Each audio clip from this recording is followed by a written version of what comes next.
zigzag if you feeling nasty. You never want your fingers to be that close to your sewing machine, but I do this all the time. Do I care about my life?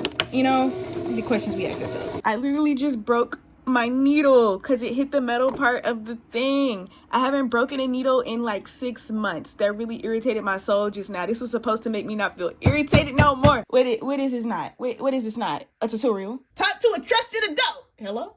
Being able to create is a very good way to be able to like continue to have your own mind. Like, I just don't like feeling like I have to do something in order to get an audience. Can y'all see me? Y'all can see me. Can y'all see me? Y'all can see me. Hey, I'm doing great, I'm good, I'm perfect. Hey, Welcome back to another video. It's Kishi. Yeah. As you can see by the title, today we are upcycling my summer wardrobe. It is May. I remember the month this time. It is May. And you know, it's about to be summertime, so we got to get the fits together. So what better way to make some nice, cool, calm, collected, not really calm, collected, but some nice, cool fits besides using what you got already. And we are starting off with this shirt. We're starting off on easy mode. This is really like a really quick thrift flip. So we're going to cut the sleeves off, turn them into arm warmers, and then have this like a halter with some rhinestones down the middle because it doesn't sparkle enough for me and I like things to sparkle. I know a lot of people, when you create content or like when you make art or anything, it kind of feels like you're like, for me, it feels like I'm not doing enough. But I had to come to the conclusion that art in itself is an act of rebellion, because in a nation that is constantly trying to control your mind, the best way that you can fight back is by controlling your mind yourself. And for me, the thing that I know best is to create. I just can't stop creating. I feel like that's like the best way for me to fight back is to create, and then to encourage others to create or encourage others to do the thing that they know best. More people are capable of enacting change than they think, and it's in different ways. Everybody has their strengths, so I'm just going to use my strength. And again, it is creating and then encouraging others to create. That's really, it's not all I know how to do, but it's what I know how to do best. Don't stop creating, and yeah, spread the love. And that might sound tone deaf to some people, but I promise it, to me, it's not tone deaf, and I feel like it helps way more than people think. Like, I'm probably like, we back with this fuck ass fisheye lens. Yup. And we never gonna leave it. This is gonna be a really quick and simple 1, 2, 3 and we done. Cause all we really need is the scissors, some scissors, yes, and some elastic to hold up the arm warmers when we make them. So we're just gonna cut off the sleeves. So get your scissors out. If you have a top like this and you following along, I always tell y'all, what is this not? What is this not? A tutorial? Okay, this is not a tutorial, but we treating it like a tutorial today because I'm just in that mood. I have not had coffee and I also haven't smoked any reefer. We do our best. Working on the weekends like usual. This is what it should look like after you cut the sleeves off. I'm so sorry, y'all. I'm on 10 right now. This is why I smoke. I be having too much excitable energy in me. Anyway, this is what it should look like. This is the raw surged edge. What we're going to do, we're going to fold that surge edge under, and we're still going to hem it. We got our sewing machine loaded up with the black thread. We're going to do it at an 8. An 8 is this stitch length. And then we're going to keep our tension at 7. So we're going to do the shirt first. We're going to hem the edges. We're going to add the rhinestones in the middle, and then we're going to get to the sleeves.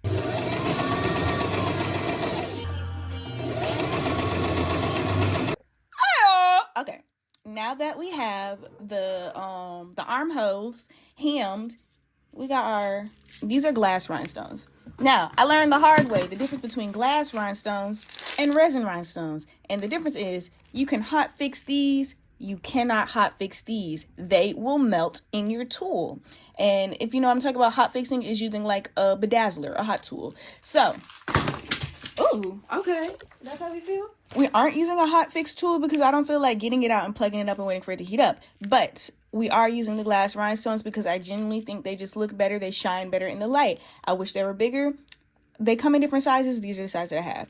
We are going to be using these peach colored rhinestones because these are the biggest that I have and they match the color. And you have 3 options of glue that you can use if you're going to do this. Now be 7000 is really good for bedazzling things, and you can hot fix it. That's what I usually use to hot fix it. I also have this Fabric Fusion.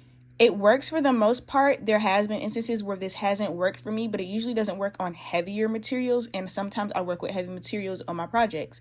So in the case that this doesn't work, we got E6000. This smells, so I try to use this as little as possible if I can. I usually use this to put my tags on my clothes, but it works. So whichever one you got is going to work. It's going to hold. We're going to use the B7000. You want to get you some tweezers.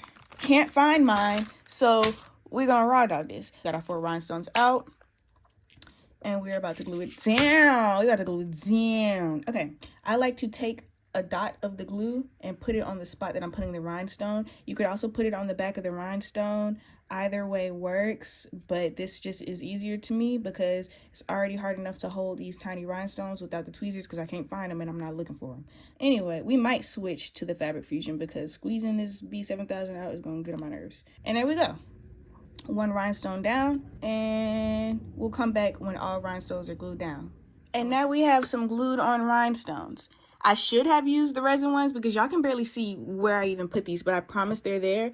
The only reason I didn't do the resin rhinestones again is because like these just look better, and also I don't know how the resin rhinestones wash, and you know, I just didn't feel like finding out. Now while this is drying, we're gonna work on the arm sleeves. I wanted to give y'all a little more face time because I know y'all probably miss seeing my face. We're gonna chop this curved part off of the sleeve just to make it easier because we don't need this. There's no reason for this to be here. And then we're gonna fold it down and make a channel that we can pull our elastic through, just so that the armholes can stay up.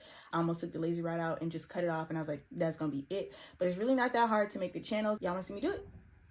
Okay, let's see me do it. This is the size of the elastic that I'm going to be using. I do not know the size because I don't have the packaging for it, but this looks like, I don't know, like 0.5 inches. Is that a thing? It's just small enough to go through the channel because I'm not going to make the channel that big because it just needs to hold it up. So this is about the size that you should use. If you want something sturdier, you can always use a bigger elastic. Measure it around your arm where you want the sleeve to sit up, and just make sure you have enough elastic. I always cut it like a little bit shorter, but this should be good. So this is what we're gonna use. I'm gonna show you guys in real time how I thread an elastic through a channel. What you wanna do, is what I'm looking for right now, is get you a safety pin. This is a pretty big safety pin. You don't need a safety pin this big, and honestly, I don't know if this one is going to fit through the channel. But you know, I like to do a little trial and error. I like to learn the hard way. What you want to do is you put your safety pin through your elastic like so. You put your safety pin through your elastic like so. And I left a little gap. This is the gap that I left. This is the channel that I sewed, and we're just going to thread it through. Now, because the elastic is pretty short, you want to make sure that you are paying attention to where your elastic ends. Otherwise, you're going to pull it all the way through and have to rethread again. All you were doing is just pulling it through all the way till you get back to the beginning. Now, when I was younger, I used to make the mistake of cutting off extra. I was like, oh, this is extra. This is not extra. You need this. So there's a couple different ways that you can sew your elastic down. Some people, you can hand sew the elastic if you feel uncomfortable putting it on your machine. But for me, it's just faster, and I like to get these projects along. This top in total has taken, I wouldn't say, maybe 30 minutes. I'm gonna just do it the way that I usually do it because that's gonna piss me off. And this is where it gets kind of like, you never want your, you never want your fingers to be that close to your sewing machine. But I do this all the time. Do I care about my life? You know, the questions we ask ourselves. We have a janky little sewn together elastic. Let's stay together. Hello. Yes. That's what they said to each other. Let's stay together. And then we just pull it through. This is what I mean, like it could flip. Oh, did I sew that wrong? Oh, well, it's sewed. Okay, and then we just make sure all pieces are in. But you see what I mean? Like it already flipped. The sandwiching method is not my favorite because it flips through the channel, and we don't like that. After that, all we do is go back and do a straight stitch to close the opening that we put on to get the elastic through. And now we have a finished arm sleeve. I am going to cut a finger hole. That's just really simple. You put it through your sleeve, you mark where you want your thumb to come through, cut a hole. And you could and you should definitely hem whatever hole you cut, hand stitch. It's not really going to fit through your machine. Hand stitch. If you do that, I'm probably not going to do that because I just don't care that much. So we're going to cut the hole right here. Make sure I don't cut my finger because, you know, we don't want no boo-boos, no accidents. And I cut a tiny hole just because I know this is like a mesh fabric and it will stretch and it will rip more than what I cut. So I just cut a small hole to start and cut more as you need to until your finger fits through. Always start off cutting small because you can always cut more, but you cannot go back and add more fabric. I mean, you can, it's just gonna look janky. And now we have a finished arm sleeve. That's that. Okay, this is the top and the arm sleeves. I really like it. I did my hair in like 2 space buns with some down at the back. And the sleeves, I would not wear all the time. I'm not gonna lie. It's not really my style, but I want to go to a rave. I would wear something like this to a rave. I have yet to go to a rave. I need to know, like, you know, where do I find them at? And then another way that I would pair it. This is the second way I would pair it, and it is my favorite. I feel like it looks better. And I would do it with the arm sleeves or without. This is the way that I would most likely wear it. Like, this gives so summer and cute. I love these. Anyway, that was creepy. But I love these jeans down. I wish I could see the bottom because they like hit exactly at my ankle. Yeah, I love this together. This is my favorite one. Like the one with the shorts, specifically for rave, like that's like a nighttime fit with this top. So this is the beginner level thrift look. Let's get into the next one. Okay, it is day 2. We are back at it. I am a little bit irritated today, so I'm hoping that sewing and listening to some Ray Shrimmer is gonna turn that mood around. I just being irritable. So day 2, what we are working on today are the scarves. I have this multicolor infinity scarf. She's the beauty. And then I have this sequined scarf that's kind of like Hannah Montana-esque, and I want to turn them into halter tops. So the infinity scarf, I want to turn it into like one of those infinity halter tops. I don't know the technical name for it, but I'm gonna insert a picture. That's what I want to do with this one. We're gonna do this one last, and then for this one, I just want to turn it into like a regular halter top that like comes together in the middle and then closes around the back. And I am using these buckles that I got from these old boots. I'll show y'all. My mom had these boots and they're peeling, so I cut the buckles off one of them and I'm gonna use it, and I'm gonna use this for a different project. This is gonna be another like beginner friendly upcycling, and then that infinity scarf one is getting more into our intermediate kind of level, but we'll get there when we get there. For this, I was gonna say you could also glue this on using one of the glues that I said yesterday. Probably the E6000 would be better if you decided to glue it. If you don't have a sewing machine at home and you want to do this, you just need E6000 and then let it dry. But I want to sew it because, you know, and it's like the leather is already deteriorating, so, you know, it really doesn't matter. I'm going to pin it where I marked it. Be careful not to pin your fingers when you're pinning it. I did this wrong because I was supposed to sew that little part. Bro, I hope that's right. Hold on. Okay. That took way longer than it should have, but we have it pinned. It should look something like this when you have it pinned, and now we're just about to sew it straight down. And you want to make sure that you pinned it right, like the first time, because nobody's going to want to have to come through and seam rip this. I know I'm not. Also, I said I was going to do a straight stitch, but I think I'm going to do a little zigzag just to keep them in place a little bit better. Zigzag if you feeling nasty. It did sew on top of some of the sequins, but because they're plastic, it's okay. It literally just broke through the plastic and it sewed fine. But I would sew slow. Fuck! That irritated me. Oh! I literally just broke my needle because it hit the metal part of the thing. I haven't broken a needle in like 6 months. That really irritated my soul just now. This was supposed to make me not feel irritated no more. This is what I was talking about in the earlier clips when I said sewing is very like, it's not a little peaceful hobby. If you want to hand sew, do that, but this is not a peaceful hobby. Look at that. You see that? Like, geez Louise. Okay, we have changed the needle out. I would have recorded, but this is not that video. I might do that in another video, a tutorial on how to change your needle. But I just put in a universal needle. It was like 9014. I don't know what those numbers mean.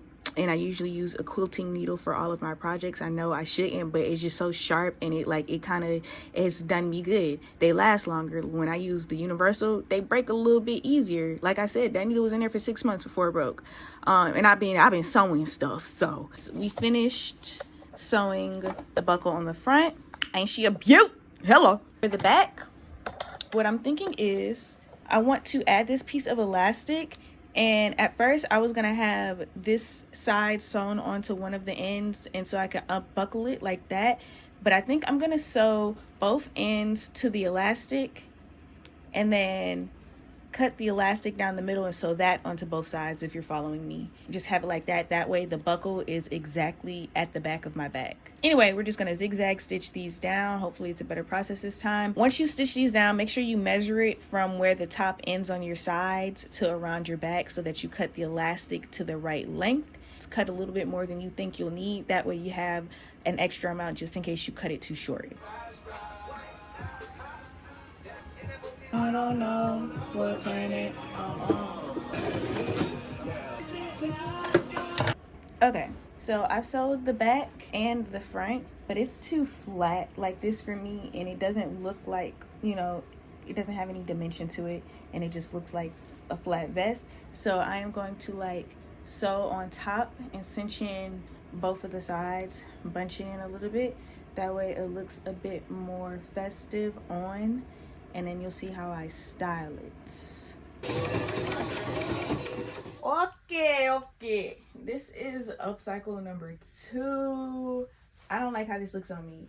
I am a relative small gal, and I don't like, so I like halter tops, but I don't know, I feel like it just shows too much in a non-flattering way on me. I don't like it, and I even thought about like, no, I don't like how that looks.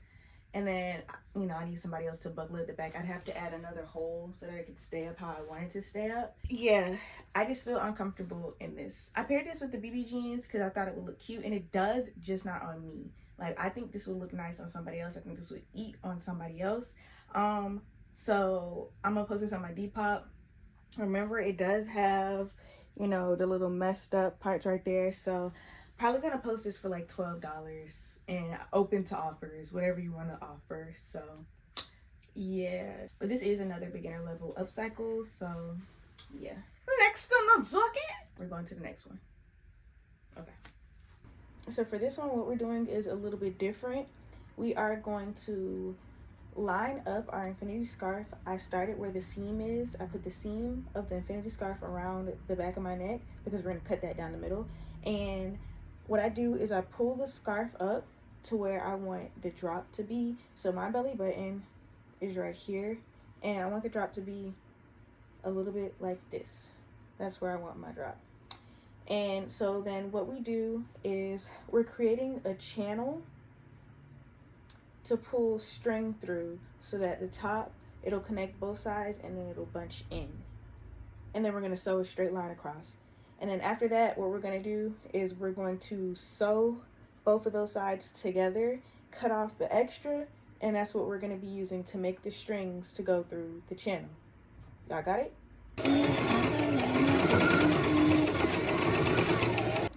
So this is the part where you're supposed to measure from your neck and cut off the excess. I kind of got a little impatient, so I didn't sew it down first, because if it's messed up, I'm not seam ripping it anyway. This extra is what we're going to use to make the string, and the reason I said that is because this is definitely enough. Okay, and now you just want to pin both ends together, like wrong sides together, depending on which way, you know, your fabric goes. Pin both sides together, and then sew. Okay. So with the extra fabric that we have here, what we're gonna do is we're gonna cut it into 4 strips. So we're gonna go down the middle, half for 1 strip, same on the other side, and then we're going to sew all of those 4 strips together so it'll be one straight line, like a long straight line. And then we're going to fold that straight line in half and hem it, and then pull it through the top. Follow me? I kind of want to do 5 strips just in case 4 isn't long enough. So however much fabric that you have left over from your infinity scarf, cut how many strips that you think you will need to pull it through your bikini and tie it at the back. I like my strings to have a little excess at the bottom, so we're gonna do 6 strips. And yes, you probably should measure. Do we do that over here? Only when it's absolutely necessary, you know what I'm saying? I don't really go out of my way to do that if I don't feel like I have to. But, you know, dealer's choice. It's your call, man. Whatever you think is gonna make your piece look the best to you, not to anybody else. Honestly, I think I can do 5. And what I mean, we're going to sew all of them together, you know, like that one movie. Okay, anyway, so let's pin them and sew them, ladies and gentlemen.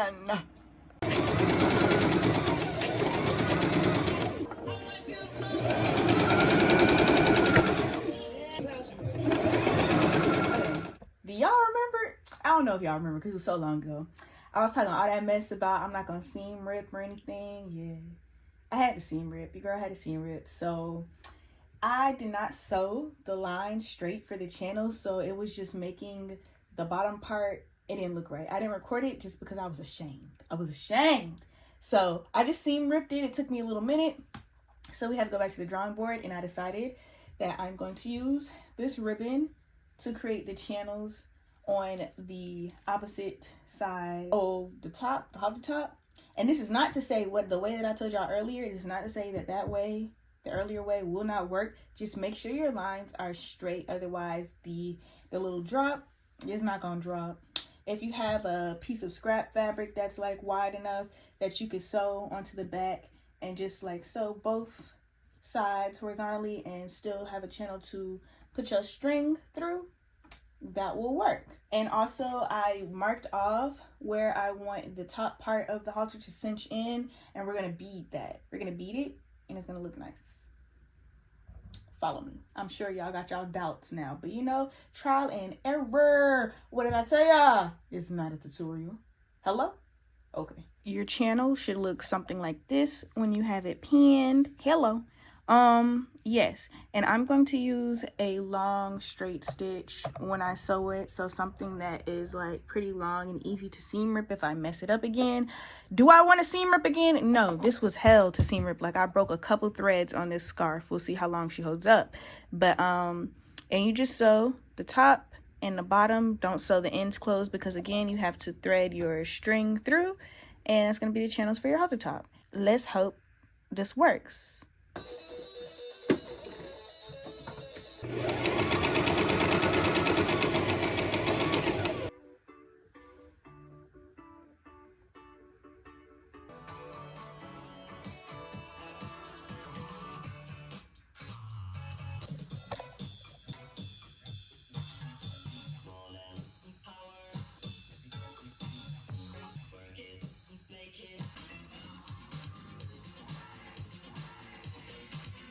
I'm also gonna stitch my neck piece like closed because you can see the hem or the seam, and I don't want anybody to see the seam, so I'm just gonna sandwich it and do a little stitch.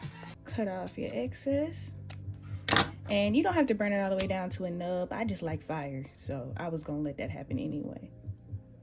Don't do what I'm doing though. Like, don't just put your finger on the flame. That's kind of, you know, it's careless. Also, this is not kids, be supervised if you're doing this. You know what I'm saying? Like, yeah. Hello? Why do you have a lighter? Where did you get a lighter from? What are you doing with a lighter? Go ask your mama. Go ask your daddy. Go ask your grandma. Talk to a trusted adult. Hello? Okay. I like this scarf thrift flip much better, which is crazy because I had to go back and fix this one. Like, I messed it up and I was not liking it at first, but I like it much better than the purple one. And I just paired it with these shorts because this is definitely like a summer top, like walking on a beach, you know, type vibe. I like this one a lot. So yeah, this is a little bit of an intermediate level sewing project. It's not that hard. It's just a little bit more sewing than the first two. But if y'all followed along, y'all should be able to do it. And I love it. Just get your little infinity scarf and make you a cute halter top. Somebody please drop in the comments like the name of this top. I need to know what it's actually called. But yeah, this is it in the back. Hey. Okay, yeah. Now we are going to our very last upcycle of this video. I know y'all want to see me forever. Don't worry, we will be back. Let's get to the next one. Hey y'all, we're back. It's been a couple days. I've been busy, but I woke up today wanting to sew. I woke up every day wanting to sew, but I wasn't able to. But we're back. Today we are taking some leftover scraps from these black cargo pants that I cut into shorts. These were the leg pieces. We are turning them into a halter corset. Don't say nothing about my singing. But yes, we're turning them into a halter corset top. I got this pattern from Nava Rose on YouTube. I'll put the link to the video if I can find it in my description box. It only came in one size. I have not yet learned how to grade patterns, so I don't know how to size it up. But when I do, we was off to a little rough start this morning. It was good, and then it got bad out of nowhere. But we're getting into it. So let me explain to y'all. There are 4 pieces to this pattern. So we have the front piece. This corset top is like that purple top that I made with the chains. I'm not adding chains. This is going to be like a regular corset top. But this is the front piece, and we cut it out on fold. This is the side. We need 2 of these for either side. This is the strap, and this is the back panel. We need 2 of these. And then we also need a lining. I foolishly believed that both of these would be enough for the front and the lining, but now that I remember, I have to cut out 2 pieces of most of these. We shall see, but if it's not enough, I have this cow print fabric that I will be using for the lining. We aren't using Sharpie to outline this time. We are using chalk, but if the chalk doesn't work, I'm just gonna freehand cut it. Don't do that. Unless you are like a pro. I'm feeling like a pro, but you know how that goes. Anyway, definitely need your pens, something to mark your pattern with, and something to cut. Fabric scissors, please don't use your fabric scissors to cut paper.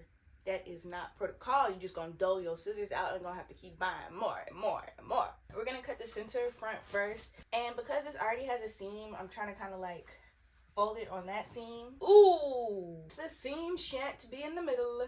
It is okay, I guess. I will say, pro tip: if you wake up in like a shitty mood, you probably just need to go shit. Literally, like you probably just need to go use the bathroom, and you will be okay. Now we cut. And while we're cutting, y'all can tell, I'm in a pretty chatty mood today. So we're gonna chat, we're gonna talk. I wanna talk about why I hate making reels. Like, I hate making short form content. And it's not because I hate short form content in itself, but like, I hate feeling like I have to. And like, Instagram reels, like, it kind of was like forced down everybody's throats. And don't get me wrong, there are people who enjoy it. Like, I know that's like some content creators like bread and butter, but it's not. I don't enjoy it. And I tried it, you know, I bit into it, I chewed a little bit, and then I spit it out, because that shit is not for me. Like, I just don't like feeling like I have to do something in order to get an audience. Because I used to make them, like, so people could see the process, like what I'm doing now, but I prefer long form videos to do that. And again, like, I don't like feeling like I have to do it, and it's like Instagram stopped pushing people's stuff out if it wasn't a reel. And I don't like being forced into any type of situation, like, no. And I'm a very stubborn gal. I would do it if I, like, actually enjoyed making it. And there was a point where I enjoyed making them, but that time has long since passed. Because, like, you have to think about it. Like, the time it takes for me to create this, I'm filming me creating it. And now I have to make a short form video to catch people's attention for them to even want to see what I made. Like, of course, I want people to see my art, but I don't want it to be, it doesn't feel genuine. Making reels for me doesn't feel genuine. And I don't like that. And it kind of like took over like Instagram. Like, don't get me wrong, I kiki at these reels, you know, I be laughing and stuff like that. But like, I miss Instagram just being pictures. I'm not gonna hold you. I miss when it was just pictures. I miss when YouTube was just long form videos and not short form. And again, I'm not saying go back, because on YouTube, that is definitely people's bread and butter, those short form content. This is how the center front should look. Not as jagged as mine, but it's okay. But I miss like having the option to do something like when TikTok was just the platform for people to do short form before they ruined it. You know what I'm saying? Like, I don't like stuff being forced. You know, I feel like that stuff only works because people participate. And again, that's some people's bread and butter. It's just not mine, so I'm not going to participate in it. I'm not going to do that to myself. I'm not going to keep doing something that I already don't enjoy just for the possibility to reach an audience. You know what I mean? I'd rather just, slow and steady.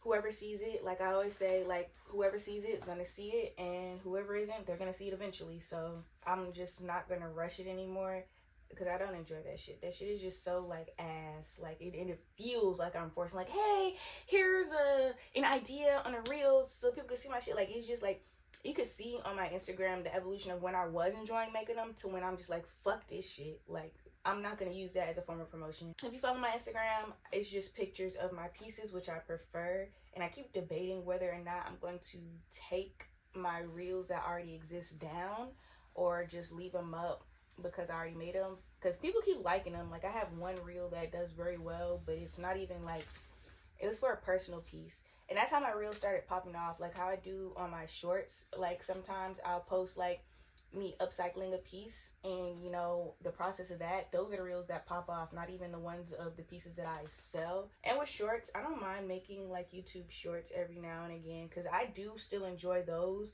but not as a means to build subscribers. Whenever I start to do it as a means to build a following base of any kind on Instagram or YouTube, that's when it starts to be like, oh, I hate this.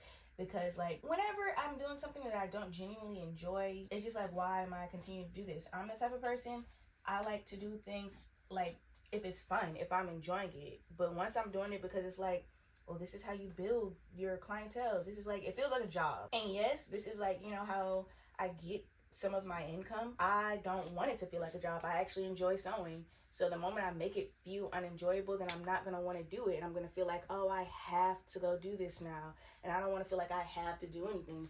I don't got to do shit but be black and die. But it also goes back into what I was saying in the beginning of this video. I still think people should create. I feel like being able to create is a very good way to be able to like continue to have your own mind. Because I feel like in America, the hardest thing to do is to have your own mind. Like they make that so hard. Like for people to have their own thought process, their own like way of thinking. Is very much herd mentality around here, and a lot of propaganda influences the way people think. And I feel like the best way to fight back against that is to create, because when you create, you have to think outside of the box. You have to make your own way of doing something. So I just feel like creating is a helpful thing in many aspects, but also like people who are just naturally creative. Even if you aren't, I still encourage people to create, because whenever people tell me, oh, I'm not creative, I never buy into that, because I feel like everybody has the ability to be creative. You just have to try.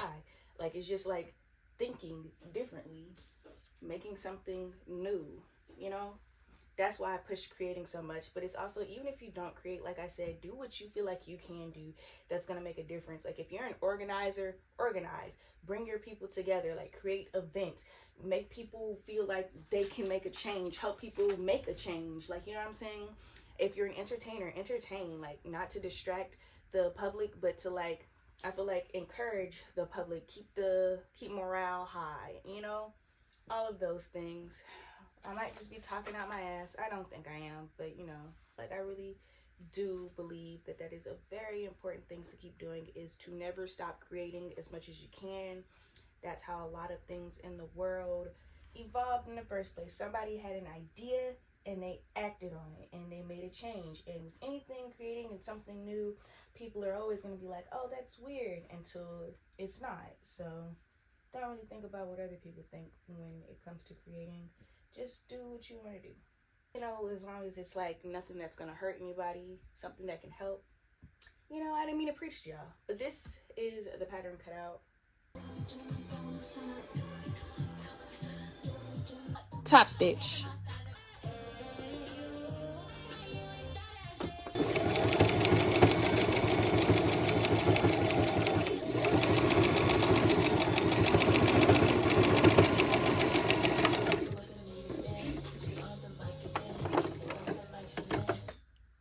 Top stitched. Okay, don't piss me off. It's a little linty, but get into that top stitch. Hello? Who are you talking to? If y'all know that vine. Okay, I gotta go get some bias tape. I'll be back. Okay, so actually, I never left.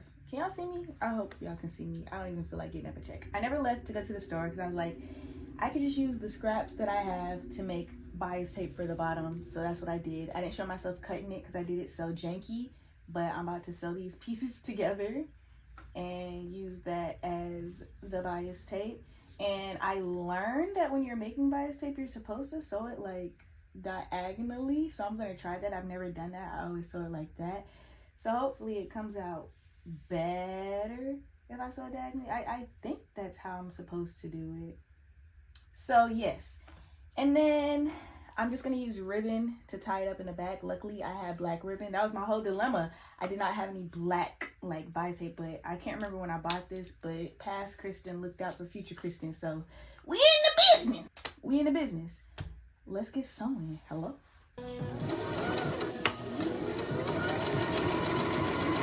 I don't think I did that right. I'm trying to remember the video of the person I saw do it, and I don't think that's how they did it. That's definitely not how they did it. So, because while we got a corner, actually that works out for the bottom part. So, happy accident.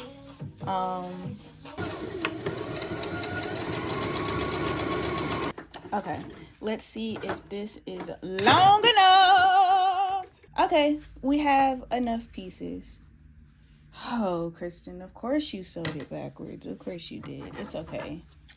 It's okay. Okay, so when you pin it, it should look something like this. And around the curved edge, you should cut slits so that it's easier to pin and sew. But luckily, I'm using a stretchy fabric. Like this is a spandexy like fabric, so it's gonna stretch to where I need it to go. So you pin it, you sew, press it with the iron, flip it, sew the other side. I decided this is not gonna be reversible. I don't feel like doing that. Okay. Don't piss me off. We are literally at the end. Okay. We sewn it straight across. What we're going to do is we're going to flip it. Flip it. Make sure the seam is like this. Get the iron and press it. Right? And then you fold it to where it's like this. You press and you're going to flip it over. And sew it like that onto the other side. Make sure you have a little excess because you're gonna have to, you know, fold it and make the ends look pretty. You know, I'm gonna just go ahead and cut it off, some of the excess, because what we're gonna do, you know, once we fold it in, that way, you know, the ends are pretty looking. Hello. Are y'all getting it? I'm gonna come back when it's finished because I'm about to not be okay. LOL!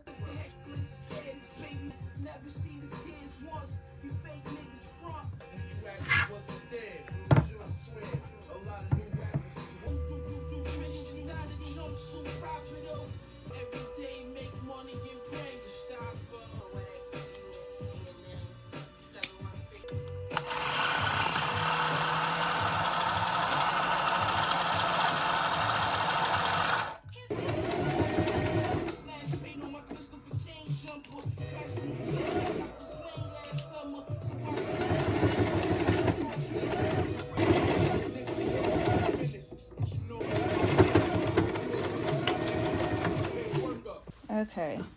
It's kind of janky. I don't know if y'all can tell. It's kind of janky, but can y'all tell I'm over it? Because I'm over it. The last thing that we have to do, and I was trying to tell you, I don't have any silver grommets left. All I have is gold. But I forgot that sewing over grommets is a thing. So I am going to put gold grommets on this, and one day, not today, I will get black embroidery floss and then just sew over the grommets.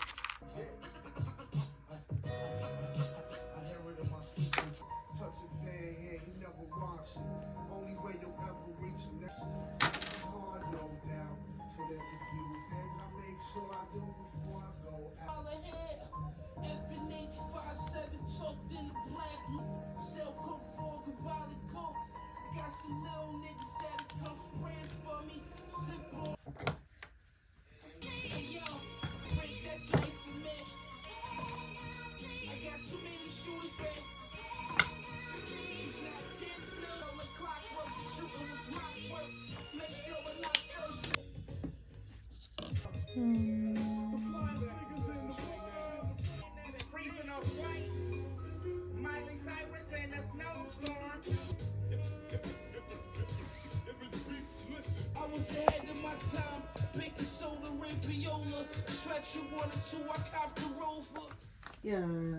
yeah.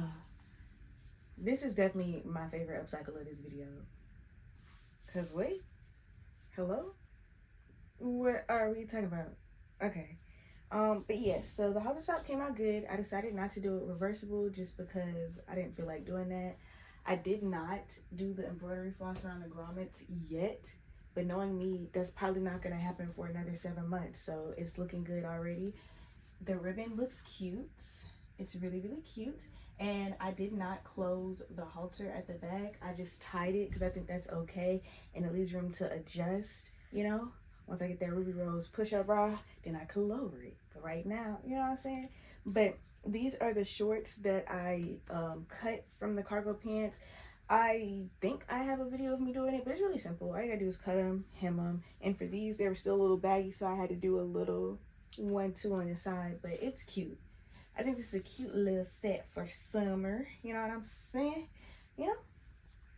I don't have too much to say about this. I love this one. This is my favorite one. And then the last one, the halter, that's a close second.